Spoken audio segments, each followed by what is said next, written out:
My name is John Lloyd. I'm a member of the Rugby Patron Society, and I'm on the support group which is involved in supporting Grassroots Rugby.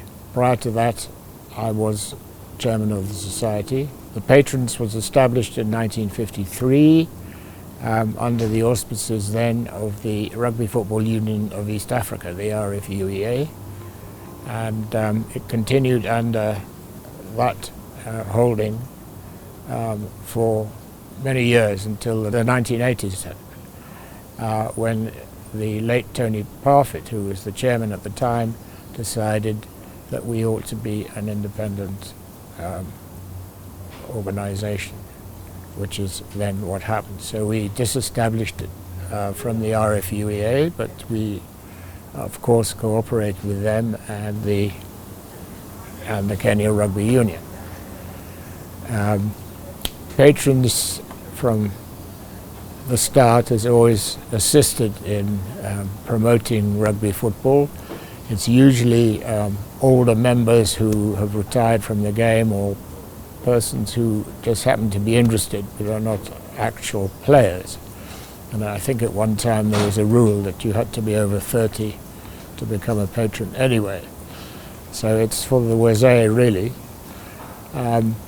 And the initial support was sort of given to providing balls for mini rugby, which was played quite often in those days, and also providing some kit and obtaining kit from overseas in a fairly modest way. So the support continued, and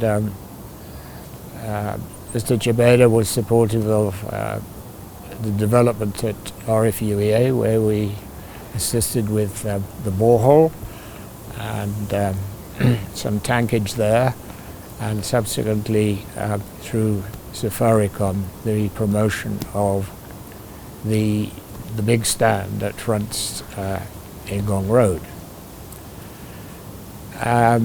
We also established in 1996 the first Safari Sevens. This was a creation of the late Robin Cahill, who mentioned it in 1985 in a bar somewhere, of course, and I told him I thought he was quite mad.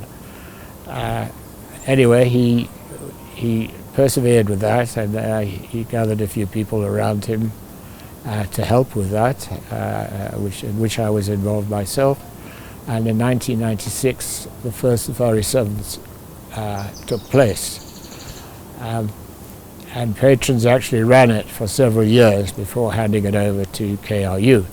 Now, a lot of present commentators don't seem to appreciate the role that Patrons played in that, and they just think that the Safari Sevens happened. It took a lot of foresight and a lot of work, of course, to initially get overseas teams. And of course, the Safari Sevens has become a big success story. Unfortunately, it lapsed for a year or two recently, but last year it was re-established, and I think, let's hope it continues to run. It is going to run from the 18th to the 20th of October this year, and let's hope that this will be a continuous development of rugby. So as I say, we're very proud of that. Safari Sevens. We wondered what we should do, and so for a couple of years we didn't do anything, and then Carol and I heard that there was some rugby taking place at Runda, which seemed a rather unlikely place for rugby to take part, and this was a kids were playing there, we heard. So one Saturday we went up there, and we found on a rough piece of land adjacent to the Potter House School, kids were playing rugby. And these were kids from the Githagoro slum, which is nearby. It's quite an interesting story, because two teachers at the school thought they might earn a little bit of cash by promoting rugby for Runda, but obviously not for the slum kids. they were going to promote it for the rather wealthier kids arising from the Runda, rather smart Runda suburb itself. But that didn't gel at all, particularly when once the slum kids saw a ball being shifted around. They came in numbers, and this, I think, drove away the other lot. So therefore, that's how the Grassroots Rugby program was evolved. And that was initially run through the Community Rugby Association. And there were 4 other venues. One is at Arise, which is at Degareti Corner, or just past there anyway, opposite the racecourse. And there's one at Bulbul, in Gong and Matasia. And those are the locations even to this day. And this has nurtured all sorts of boys and indeed girls to play rugby, and many of them have gone on to play for other clubs. And certainly three of the girls have succeeded in being picked for the Kenyan Lionesses, which is very encouraging. So far, none of the boys have actually been picked for the Kenya team, although 1 or 2 have been quite close to that sort of selection. So that's what happens, and once a month we have a tournament which can attract up to about 400 boys and girls. Recently there's been a change of structure, and the Rugby Patron Society has taken over from CRA the running of the tournament, and indeed running most of this particular tournament. So that's the present position of Grassroots Rugby. The fixtures are not just internal, they are also the children get involved in Kenya Rugby Union tournaments, and also in the Sevens circuit. They like to play sevens very much, so the sort of 7 venues, I think, are dotted around the country. So they get to some of those. The kids like playing 10-a-sides, strangely enough, because of course that's a halfway house between playing 7s and playing 15s, and they also play, of course, in 15s. I think the game has had a big impact on the children from the slums, because some of them are obviously fairly desperate places, and robberies and pregnancies, unwanted pregnancies by the girls, and other ills of the slums take place. And rugby gives these children a focus. It's quite interesting that, and one has received 1 or 2 letters, or several letters actually, saying how rugby has helped their way of life, and it's diverted them away from some of the other things that they might have been involved in. That is an important aspect. I should mention, really, of course, all this involves a great deal of money.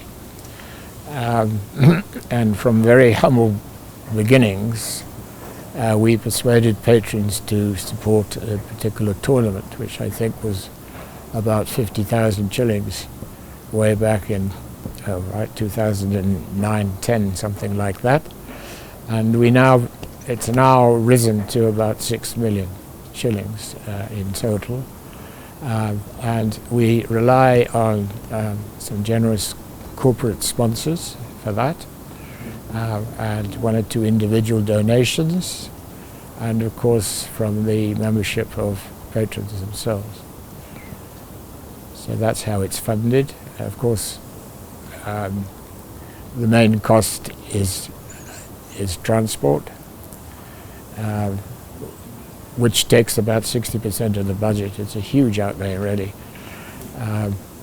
because all these clubs are not in a central location, they're dotted around the city.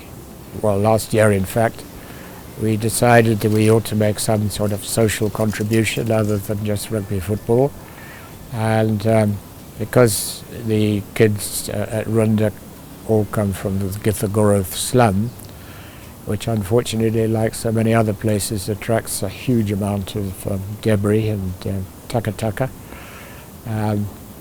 Carol got bins to company to help clear up or remove actually the waste that was collected, and we had a competition amongst the children to collect as much garbage as they could, and there were sort of prizes given for the successful teams. And I think that in a fairly short period of time we collected over 1.25 tons of takataka. So this is something really we ought to proceed more with and develop more rather, and perhaps do it in the other locations as well, because of course it's exactly the same problem pretty much all over the country.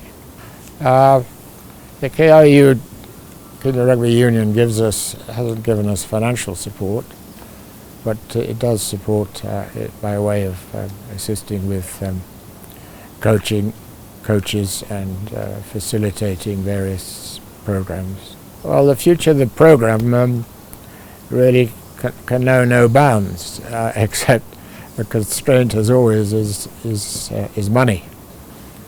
And within the limitations we have, I think we have achieved a good deal, and we have brought forward a lot of children in that way, and as I said earlier, given them a way of life and an opportunity to travel around Kenya, which they wouldn't otherwise have. So if there wasn't a financial constraint, there are no bounds. There are no bounds. You could go out and find hundreds of children who would be happy to partake in the rugby program if you had the wherewithal to do it. Yes, following on from Safari Sevens, patrons could of course develop a grassroots program, which would actually be rather a challenging initiative, and perhaps it's something that we should strive for. We haven't really discussed it, and it needs a great deal of thought, but of course the problem again is the administration, and we need to be able to facilitate grassroots organizations in other parts of the country. Now, I think they do exist, but really the KRU should also help in providing a database whereby we know who these people are, and their capability and their numbers, etc.